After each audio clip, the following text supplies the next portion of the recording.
Paris. Late autumn.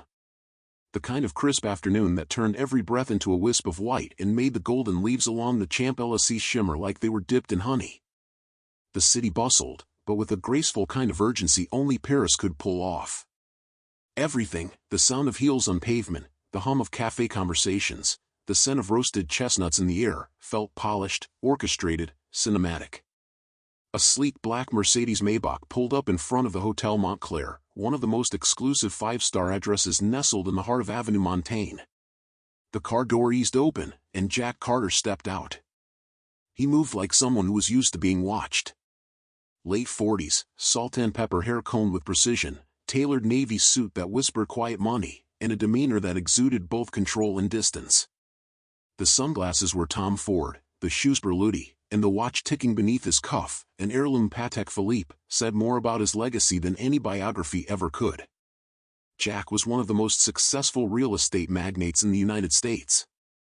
From downtown Manhattan to the skylines of Singapore, his name sat on the titles of buildings that shaped cities.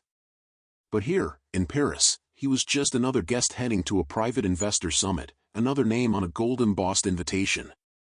As he stepped onto the stone steps of the hotel, his mind was already elsewhere, on market trends, projected yields, a merger waiting to close back in New York. Business was the one thing that had never failed him. People, on the other hand, were a different story. Just as he reached for the glass doors, a voice stopped him.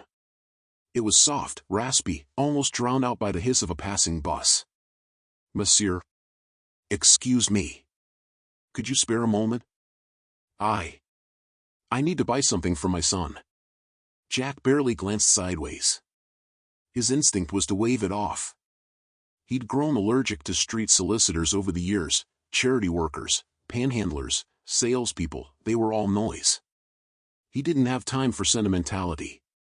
But something in that voice. Something achingly familiar. He turned his head. Slowly. Standing a few feet away was a woman in a faded hotel janitor's uniform, her cleaning cart beside her.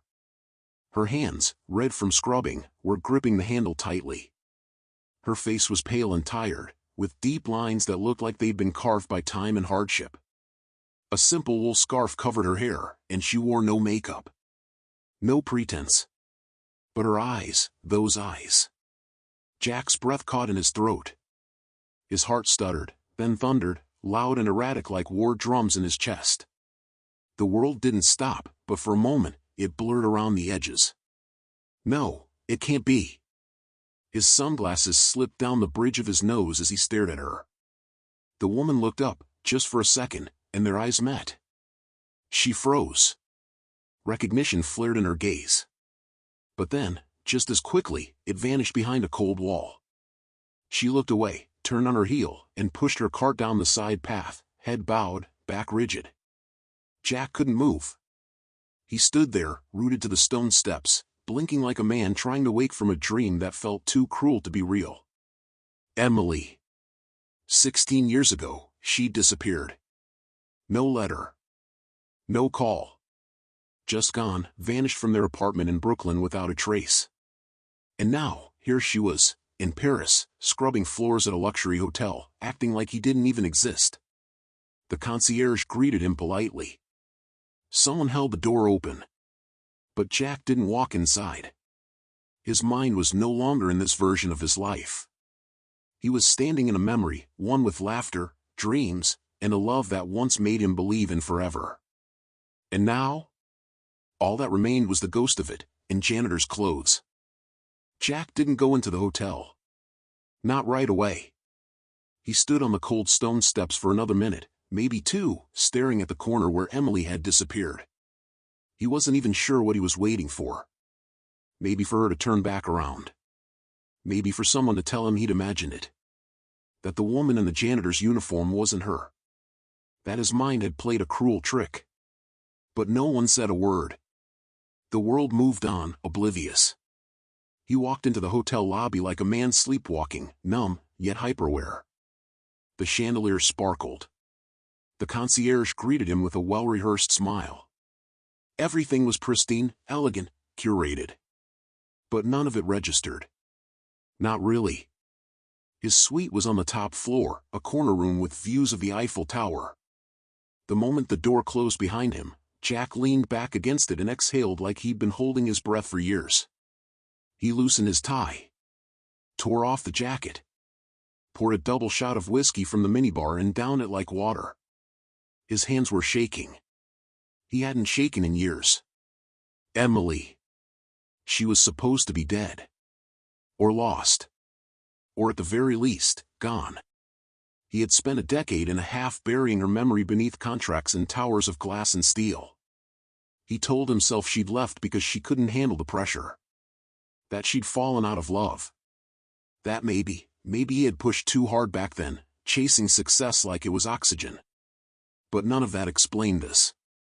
She hadn't just left him. She had vanished. No goodbye. No note.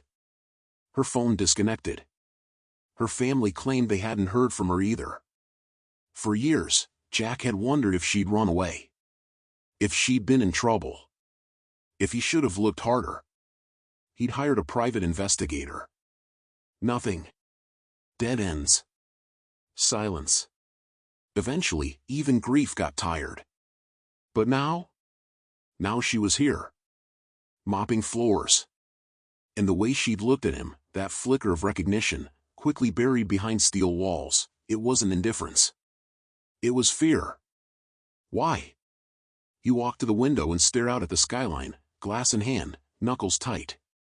"Why the hell are you here, Emily?" he muttered aloud, his voice hoarse with questions he didn't know how to ask. His phone buzzed. A reminder for the investor dinner. He ignored it. The money would wait. Paris would wait. Everything else could collapse for all he cared, because none of it mattered now. Not until he found her. Not until he knew. He changed into street clothes, plain jeans, a leather jacket, nondescript.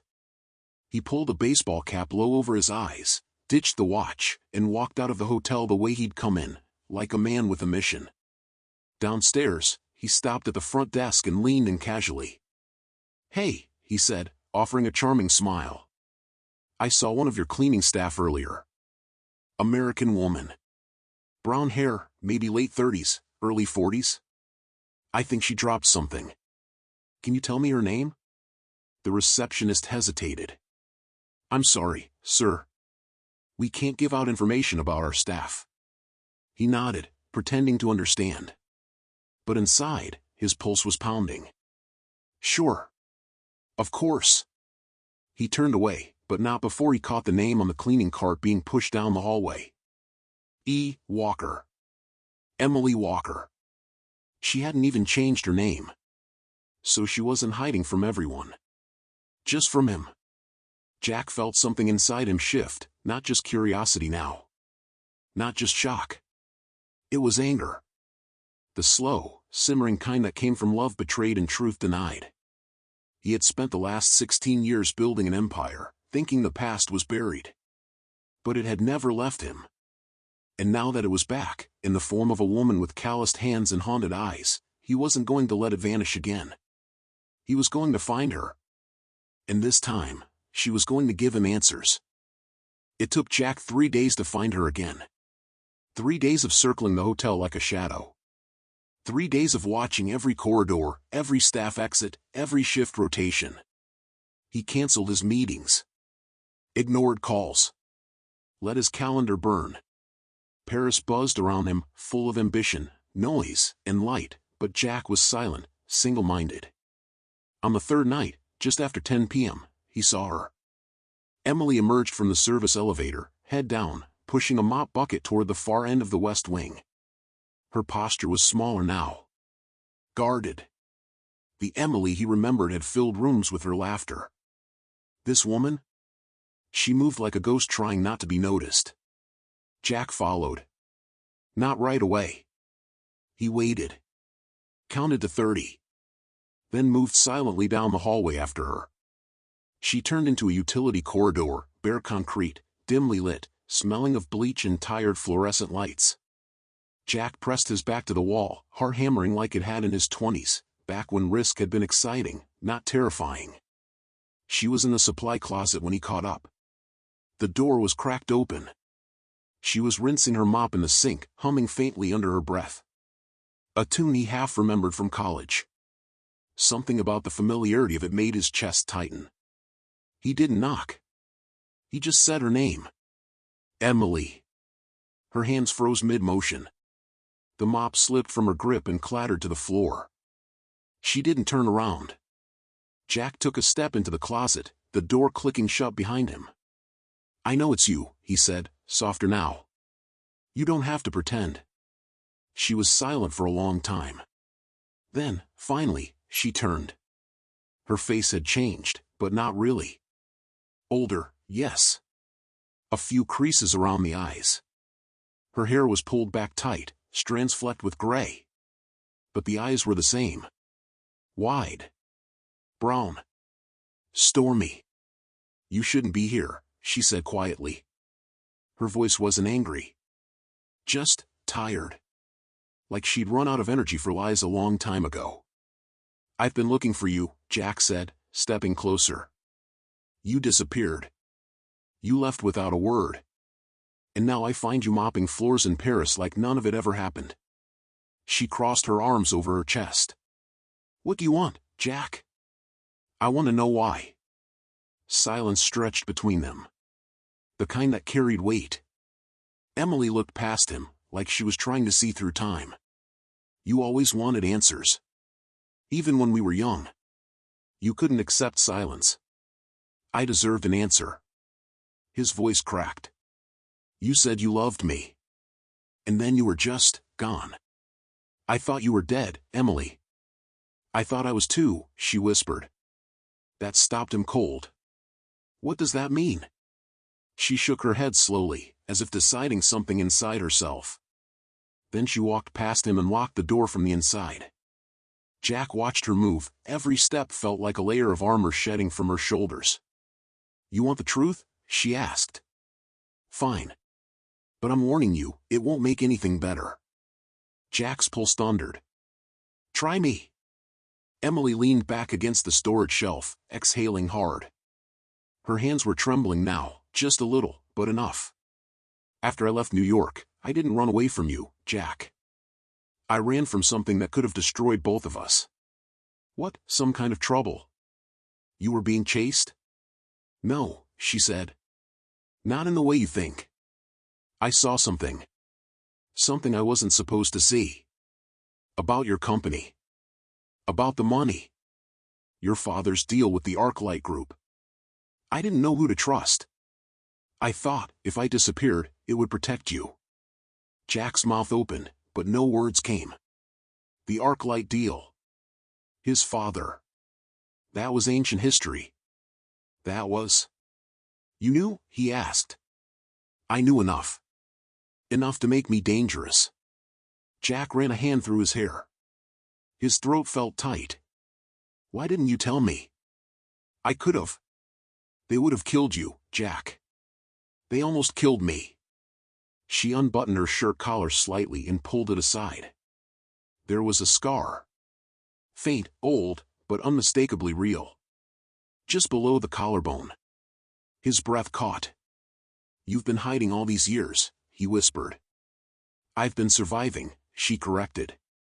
"And when I heard you were coming to Paris, I almost left again." "Why didn't you?" Emily looked him in the eye, something breaking in her expression. "Because part of me still hoped, maybe you could forgive me." Jack took a slow step forward. Then another. "I spent 16 years resenting you," he said. "But I never stopped wondering. Never stopped hoping you were alive." The room was too quiet now. The city felt far away. It was just the two of them, surrounded by brooms, shadows, and truth. He reached for her hand. She didn't pull away. Jack didn't sleep that night. After Emily slipped back into the shadows of the hotel, after her confession left his thoughts spiraling, he returned to his suite and sat by the window until sunrise painted the rooftops of Paris gold. But nothing about the morning felt warm. He had always believed his past was something solid, something buried. Emily had unearthed it with a single scar and a few whispered truths. Now, he couldn't stop shaking the feeling that someone was watching him. The next morning, he went digging. His first stop was a friend at the U.S. consulate. Jack didn't say much, just that he wanted to learn more about the ArcLight Group, the now-defunct investment firm his father had worked with in the early 2000s. His contact raised an eyebrow, then told him that most of the ArcLight files were sealed after a federal investigation that went nowhere. That nowhere suddenly felt a lot more intentional. By noon, Jack was back in his hotel room with a flash drive handed off discreetly under the cafe table. He stared at the contents: offshore accounts, shell corporations, familiar names buried inside coded transactions. And one file that froze the blood in his veins, a wire transfer to an E. Langford, Emily's last name, dated 6 weeks before her disappearance. He didn't want to believe it. Was she paid off? Was she protecting him, or something else? The doubt made him sick. He called her that night. No answer. The next day, he went back to the hotel utility wing. Asked for her under the name Marie. The supervisor looked annoyed and said she hadn't shown up for her shift. Jack knew what that meant. She was running again. He grabbed his coat and left the building. The Paris sky was a heavy gray, clouds pressing down like a warning. He walked fast, breath fogging, hands clenched in his pockets. Every memory of Emily, every laugh, every promise, was now tinged with uncertainty. But he couldn't let her disappear again. He remembered the way she'd looked at him in that supply closet. The tremble in her voice. The scar. That wasn't someone playing a long con. That was a woman who had carried fear for 16 years like a second skin. Jack made a choice. If the truth was buried under decades of lies, he would dig until his fingers bled. He called his assistant and canceled the rest of his trip. Then he sent a secure message to an old contact in London, someone who had worked in forensic auditing, someone who owed him a favor. The man agreed to meet him the next morning. That night, Jack laid out everything he had on the hotel room floor. Files, receipts, names. Emily's warning echoed in his head: it won't make anything better. But he wasn't chasing closure anymore. He was chasing clarity. If people had tried to kill her, if his father had paid to keep her quiet, then everything Jack had inherited, his wealth, his status, wasn't just tainted. It was built on blood. The walls of his world were cracking. And he was no longer sure what kind of man would emerge from the rubble. He poured himself a whiskey and sat by the window again. The Eiffel Tower blinked in the distance, steady and indifferent. Jack stared into the glass and whispered to himself, whatever this is, I finish it. For her. For me. Somewhere, Emily was watching the same sky. And she wasn't the only one. Jack hadn't stepped foot in his family's estate outside of Zurich in over 10 years. The snow crunched beneath his boots as he walked the long, silent path from the gate to the front door. The manor looked the same, cold, stately, distant, like a place frozen in time. But it felt smaller now. Maybe because the illusion had finally cracked. Inside, everything smelled like polished wood and secrets. His mother greeted him with a stiff embrace. Her smile was practiced, hollow, the kind worn by women who had spent their lives hosting galas and hiding truths. She didn't ask why he was there, just offered tea like nothing had changed. But Jack had changed. He didn't want tea. He wanted answers. In the study, his father's old sanctuary, he found the man who had taught him how to lie with a straight face. Charles Langford, former CEO, philanthropist, the man who'd built an empire and buried the costs. Charles looked older. Not frail, but thinner. More brittle. His tailored suit did little to hide the tension in his jaw when Jack entered without knocking. I was wondering when you'd come, his father said. You've been stirring dust. Jack didn't sit. He dropped the flash drive on the desk between them. What was ArcLight really funding? He asked, his voice flat, controlled. What were you protecting? Charles didn't even flinch. He looked at the drive like it was a relic from a war he'd long stopped pretending he hadn't fought. You don't want to know, he said quietly. Jack stepped forward, anger pushing at the edges of his calm. Don't give me that. Emily's life was destroyed. Mine too, in ways I'm only beginning to understand. You owe me. There was a long silence. Then Charles leaned back in his chair with a sigh that sounded like it carried years. "ArcLight was a front," he said. "A smokescreen for private intelligence. We funneled money to governments, to private contractors, to operations the public didn't need to know about. Emily's father got too close. He found out about a shipment meant for a militia we weren't supposed to be dealing with. He threatened to go public." Jack's throat tightened. "So you had him killed?" "No," Charles said sharply. "But others did. I tried to stop it. I paid Emily to get out before they came for her too." Jack stared at him, numb. "All those years," he whispered, "you let me believe she just left. You let me grieve her like she abandoned me." Charles stood now, suddenly tired. "It was the only way to keep you safe. You were just a kid." "I was your son," Jack snapped. "And I protected you the only way I knew how," Charles said, voice rising. "Don't pretend you understand the cost of power, Jack. You live off it." Jack turned away, sickened. His hands curled into fists. Everything about his life, the clean suits, the high rises, the effortless charm, was built on a foundation of blood and deception. He thought of Emily, scrubbing floors just to stay invisible. Of the fear in her eyes when she told him, "They're still out there." He left without another word. Outside, the snow had thickened. The cold air bit at his cheeks as he walked down the path, but it cleared his mind. He didn't know what he would do yet, whether to expose his father, or try to protect what little was left of the family name. But one thing was certain. He could never go back to who he was. Jack sat in a cramped cafe off a side street in Vienna, the kind of place where no one asked questions and the windows stayed fogged from too much steam and too little ventilation. His coat was damp from the snow, and the bitter coffee in front of him had gone cold hours ago. Across from him sat a wiry man with pale eyes and a nervous twitch, Dominic, a former journalist turned whistleblower conduit. Jack had reached out 2 days ago, using an encrypted email linked to a dead inbox. Now, he was here, sliding a flash drive across a sticky table that could blow open a decade of covert operations. "You're sure about this?" Dominic asked, fingers hovering over the drive like it was a grenade. Jack looked him dead in the eye. "They killed people. Covered it up. Lied to governments. My name's all over it. I won't pretend I didn't benefit. But I'm done." Dominic leaned back, exhaling. "This will paint a target on your back. And hers too." Jack's stomach twisted at the thought of Emily, of what she'd already lost. He'd wanted to keep her safe, but safety meant silence, and silence was what got them here in the first place. "I'm not hiding anymore," Jack said. "They don't get to own the truth." Over the next week, Jack moved like a shadow through cities he barely had time to learn. He used burner phones, wore hats low over his face, and slept in cheap hotels under fake names.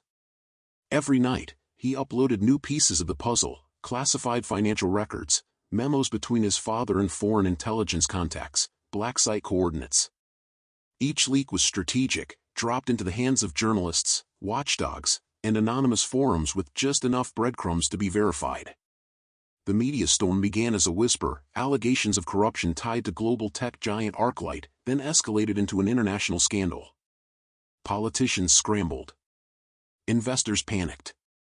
The Langford name, once synonymous with sleek wealth and humanitarian grants, now trailed rumors of arms deals and ghost operations. His phone buzzed constantly now, though he never answered unknown numbers. One message came through from his father. "Stop this before you destroy everything. We can still fix it." Jack deleted it without reading the rest. Another came from Emily. "Are you okay?" He stared at that one for a long time. "Not yet," he typed back. "But I will be." By the second week, the walls were closing in. He knew surveillance had picked up his trail, too many close calls, too many familiar faces in the crowd. But he kept going. Every document released was a crack in the dam, and Jack wanted the whole thing to shatter. One night, crouched in a cold basement in Lyon, he sent the final package, the unedited video file from 13 years ago, footage of the private execution of Emily's father, carried out by masked contractors linked to ArcLight's secret wing. He uploaded it with one line of text. This is the price of silence. Then he shut off the laptop, leaned back against the wall, and closed his eyes. He didn't know what would happen next. But he had finally told the truth.